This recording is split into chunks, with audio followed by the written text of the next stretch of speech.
Welcome to WeekNGeek, your new comics preview for April 9th. I'm Mike Ortiz. And I'm the Chris Brown. So what do you got? Well, do we want to kick off real quick and do a quick Captain America start recap? with Cap. Yep. So I had an opportunity to see it over the weekend. Yep, me too. I tell you what, I'll give it 4 stars out of 4. It was a near perfect superhero movie for me. Yeah. I thought it was fun. I liked all the beats. You get Badrock the Leaper. You get the origins of Crossbones. You get to see a little bit of Agent 13. Mm-hmm. You know, you get all. You don't want to ruin the fun of the credit sequences, but there's some fun stuff in there. And there's 3 major things, or 4 if you count. One is 2. Right. There was some really, really fun stuff in there. And what I mentioned to you earlier was people constantly bicker about the altruism of Superman. No one would choose to do the right thing because it's the right thing. Mm-hmm. Cap does. Cap chooses altruism every single time, and it feels right and it feels good. And you mentioned the speech and handling things quickly. Yeah. I mean, that was it was a great Captain America. He's all business when he needs to be. He gets to make a speech. That was like one of my favorite parts. Is Captain America's speeches that inspire people to do better, to do good. Yes. Because that's really what Captain America and heroes like that are supposed to do, is inspire regular people every day. Yep. And they got that. And they got everything. I mean, this is probably, in a completely objective sense, this could be the best superhero movie yet. I think so. I've enjoyed some other ones more because they might be more fun. But in terms of being well made, in terms of being tight, in terms of, being smart, and, there were fewer places where there were plot holes that you have to kind of overlook because you're still having a good time. The action beats are fantastic. All the stuff with the Winter Soldier was fantastic, and they didn't dwell on that story as long as you do in the comic run because you've got longer to deal with. They got in and out pretty quick, but hit all of the sentiment of it. Yeah. And you even get a shot of, the Winter Soldier as Bucky Cap kind of for a minute holding the shield. Yeah. There's some really cool stuff in this movie. Dropping hints to what's coming in the Avengers, dropping hints to what's coming in the next Captain America movie. It's probably dropping hints that we aren't going to realize are hints for a couple of years, because who knows if there's... There were a lot. They dropped Stephen Strange's name. They dropped Stephen Strange's name, and who knows what else. Now, Tom Hutchison from Big Dog Inc. felt that it was predictable and that it was spending too much time setting up the things, as you mentioned, like setting up the next event. And he said it was, he felt like it was like a comic book event book over at Marvel where they just, our one event sets up the next. I didn't feel that was true at all. I felt like we got a complete story. Yeah. I felt like the things that it sets up, well, that's just because all those things are going to happen in the world. There are things that our presidents do, previous presidents have done that we're feeling now. I mean, that's just the way that works. Like, repercussions are felt when things happen. Well, and also, I actually saw the double feature that had them back to back. So they fit very, very well back to back. When you wind up back at the camp that he was created at, and some of the stuff that happens there without spoiling it, there are so many nods to the first movie. All right. And then it trails off and clearly sets up what the next movie is going to be. I think that while it's certainly setting up stuff for Avengers in a bigger universe, like Thor, it's actually setting up for a Captain America trilogy. Oh, sure. When all is said and done, you will be able to watch the 3 Captain America movies independently of everything else and get a full story. And I think they're doing that with Thor. Thor ends on a cliffhanger, things that are clearly leading to a 3rd Thor movie.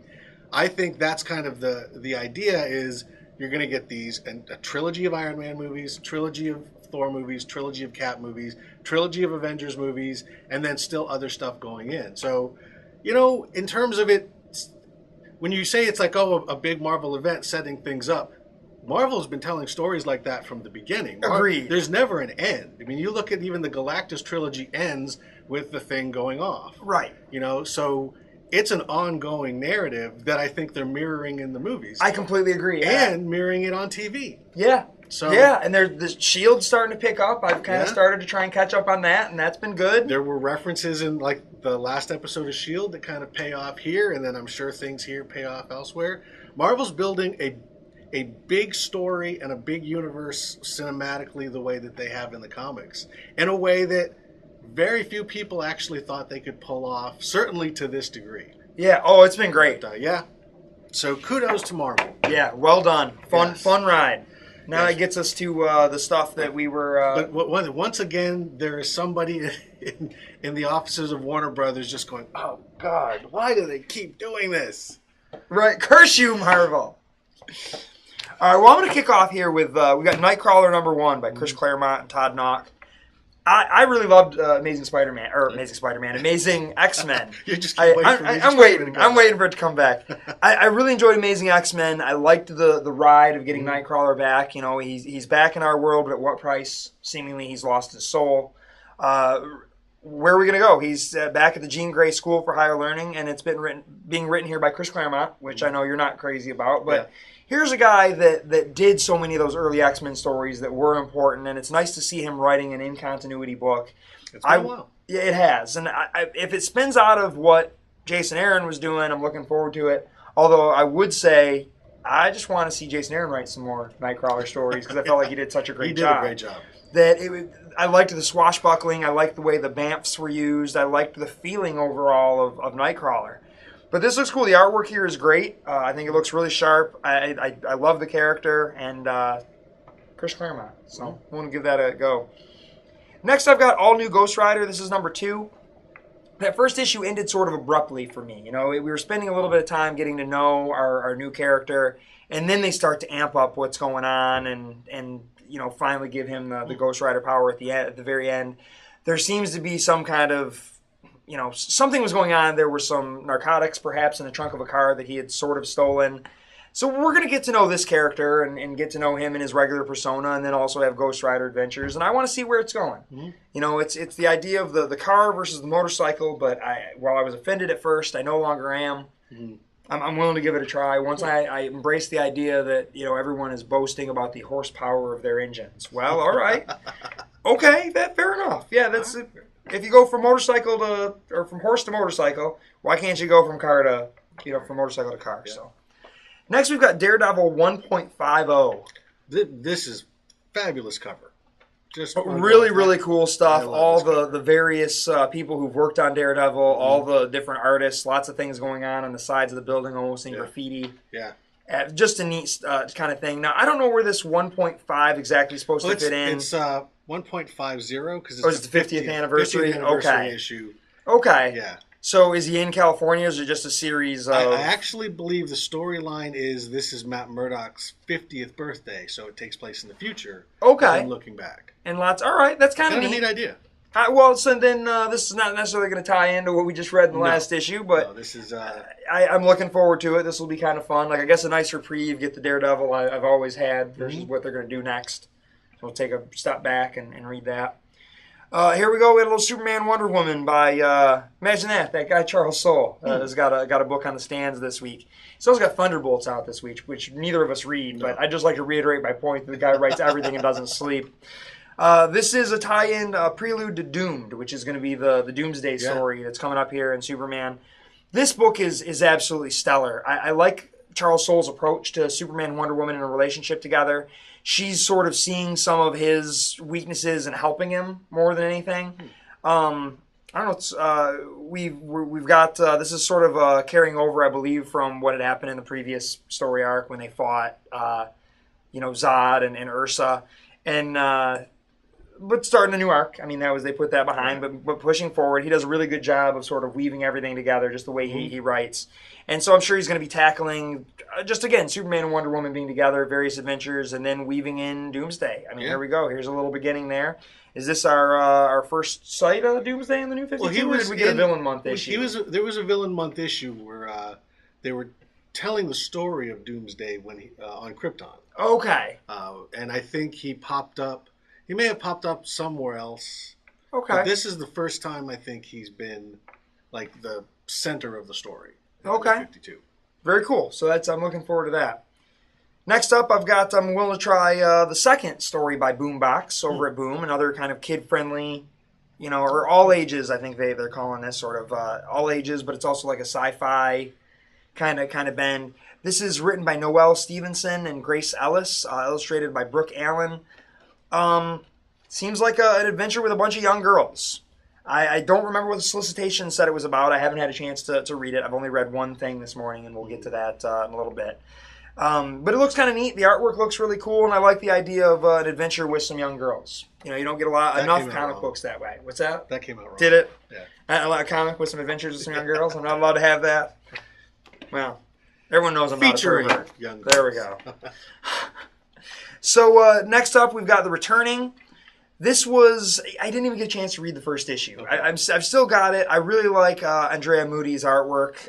Really, really cool stuff. It looks like yet another one of these people coming back from the dead stories, which seems to be the thing all of a sudden. We've got a couple television series about that, and so I don't know. That's apparently the thing that everybody's into. I feel like Revival sort of kicked it off. Revival, and there was a French TV show. And was there? stuff. Okay. So, I don't know. I'm willing to give it a try. I like the artwork. I like the moodiness. It seems pretty cool. Next, here's a book that I really enjoyed the first issue of. This was Magnus Robot Fighter. This is Fred Van Lente and art by Corey Smith. This is Magnus, who's living in the future, fighting robots. You know, we've got a world where robots have kind of taken over, and he's finally had enough of all the service robots and what's going on, and sort of fighting back. It's drastically different than what Valiant was doing. Valiant gave it a little bit more, of a backstory. Here he was a kid from the past who'd been sent to the future because he had to fulfill his destiny. And so I'm not really sure why it is that Magnus has grown up to do this in this particular story, but I'm sure they'll give it a nice backstory here. Fred Van Lente's a talented writer. Indeed. So yeah, I dig it. I don't know, man fighting robots. Yeah. What's to hate about that? You let those robots get out of control, and then you're in big trouble. So we've got Peter Panzerfaust. This is issue 18. I believe this should be the last part of this story arc. I believe they do it in six parts there. So what do we got there? Yeah, he's going to have to move on to the next thing. This has just been some good stuff. Admittedly, I have fallen behind on this arc. I've caught up on everything else. This one, I think I'm just going to have to go back and read from the beginning. Yeah. This is a great story, as I've always kind of said throughout this whole thing, that it's Peter Pan reimagined in World War II. Mm-hmm. It's a completely different take at it. Really, really cool stuff. It's a reporter kind of asking everyone how they remember Peter. So it's also, you kind of got the memoir aspect of it, and kind of interesting and cool stuff. Next up, now here's one that I'm really curious about. I have not gotten to this one yet. This is Invincible 110. Mark had been sort of moved into a different alternate dimension. Robot put him there. They were going there to take care of a problem that they had, and Robot sort of turns on him and leaves him there. There's the evil Mohawked Mark is in the other place. He's kind of taken over the Viltrumites, and Mark has to figure a way out of it. So he kills the other Mark. He assumes the identity of the other guy, orders the Viltrumites to stay away from him until he can figure out what the plan is. Wow. He then has Robot solve the problem for him, and he manages to put Robot's consciousness in a cloned Invincible body. And then he leaves someone who's good-intentioned to lead the way. But here's the problem. If Robot already kind of turned on him in his universe, how long is it going to take before he turns in this one? So I'm sure Kirkman's setting up some more craziness, and 111 is supposed to be a new jumping on point.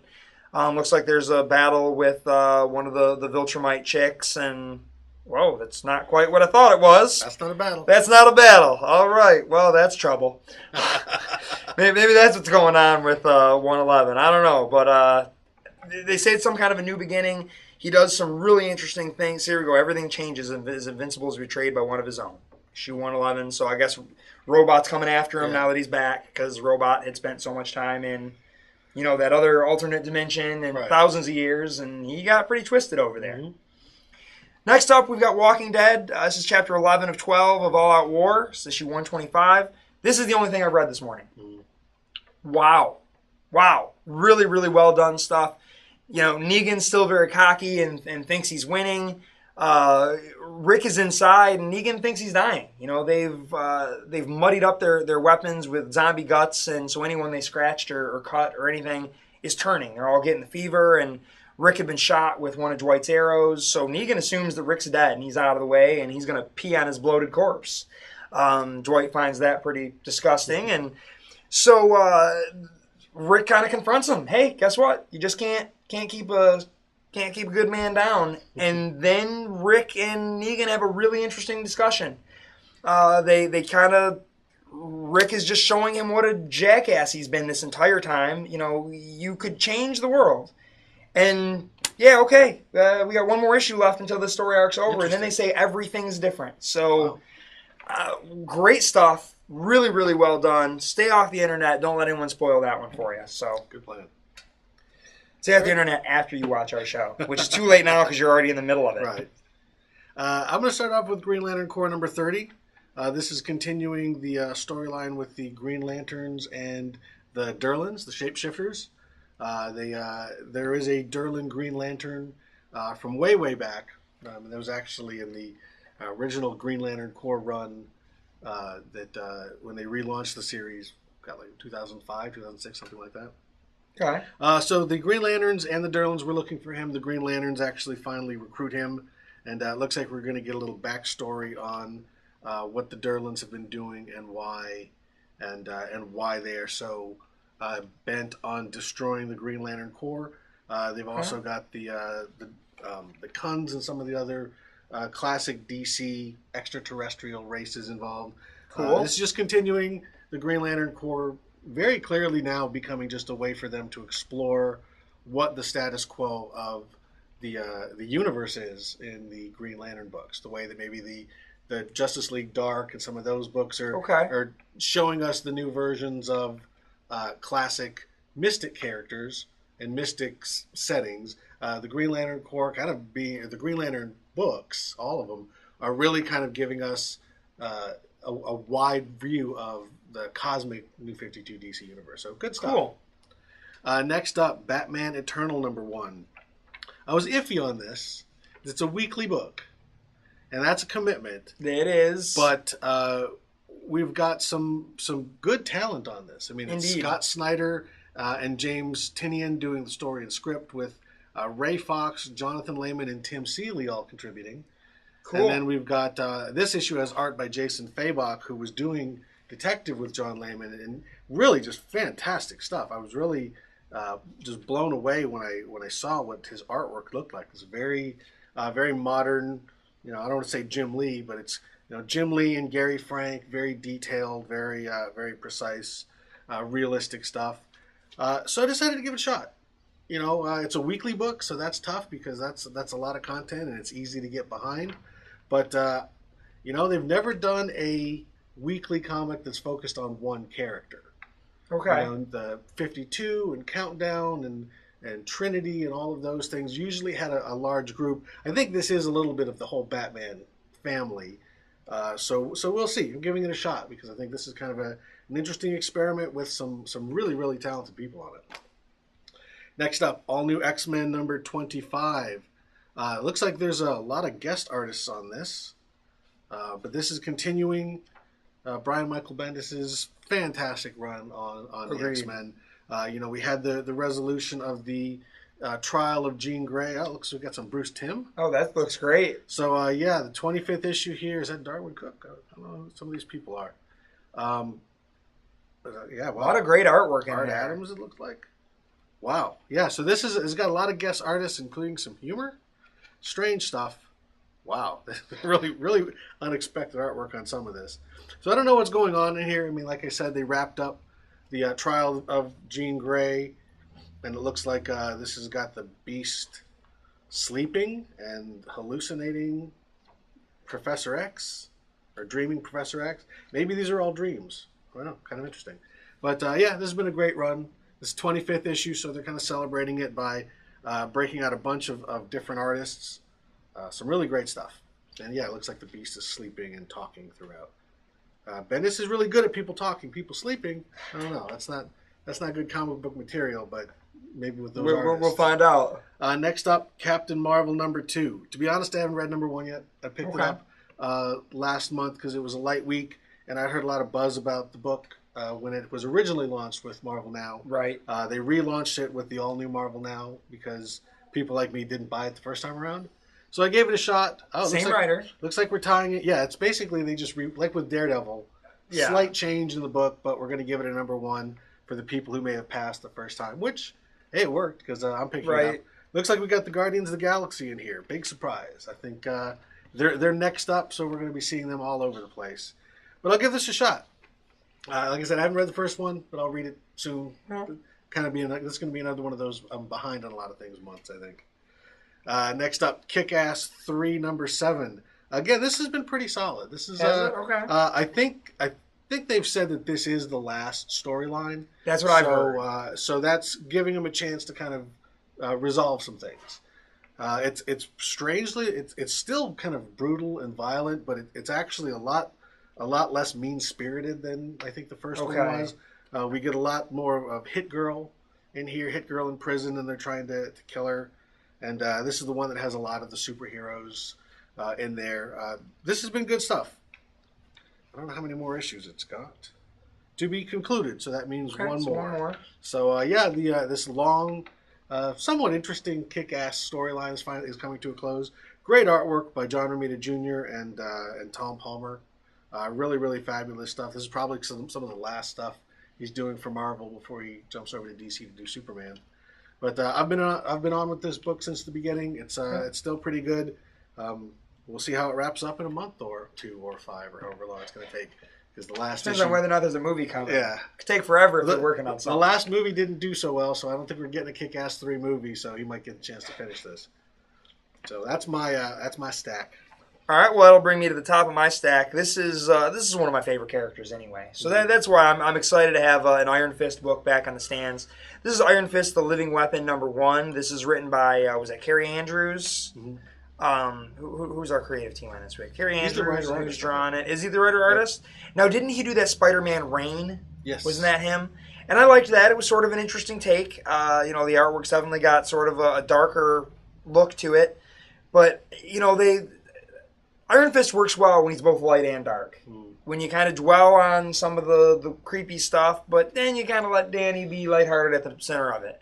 So we'll see what kind of story he wants to tell here. Looks like we're visiting Kunlun, and of course you have to always tell the origin with, searching for it and, mom and dad getting killed and the wolves coming. I mean, that looks like that's all in there just to refresh everybody and let you know what's coming. But this should be cool stuff. I really, really like Iron Fist. He's just a great character that I've always kind of enjoyed. It comes from a day when the kung fu stuff was popular back in the 70s, and they've always tried to make him work. And the only time that I thought he really, really worked and they nailed it was when you said the Fraction and Brubaker stuff was just so right on. And I'm hoping that we can get some more awesome Iron Fist stuff here. Nice. My top pick is all new Dupe, number 1. I just like saying that because it sounds a little dirty. But Dupe from I'm gonna have to take an all new Dupe later. from the late lamented X-Statix book.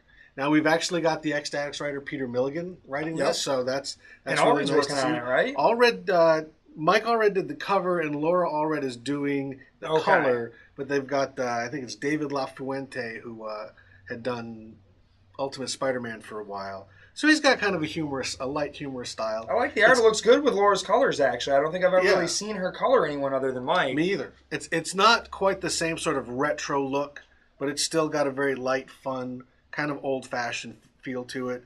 And it's Dupe. He's been a lot of fun. He's been popping around the X-Men universe. It's Slimer with the X-Men logo on his belly. And who speaks, he's got this weird language, which you can find the translation for if you want to put that level of work in. Even on the cover, they've got that stuff there. But I'm fine with just kind of going with it and not knowing exactly what he says. This is a lot of fun. I think it is to be continued. So I guess this is not just a one shot. I think it's an ongoing series. Really? I think so. I don't know how well you can support this for an ongoing, but what the hell? We'll give it a shot. Strange character. They'll see how far it goes. Yeah, you might get 7 or 8 issues before it's done. We'll get some kind of backstory. I don't know if much has been revealed about Dupe, but yeah, he's a floating little green guy who's hanging around the X-Men mansion, doing weird stuff. It kind of looks like a fun one. Yeah, definitely.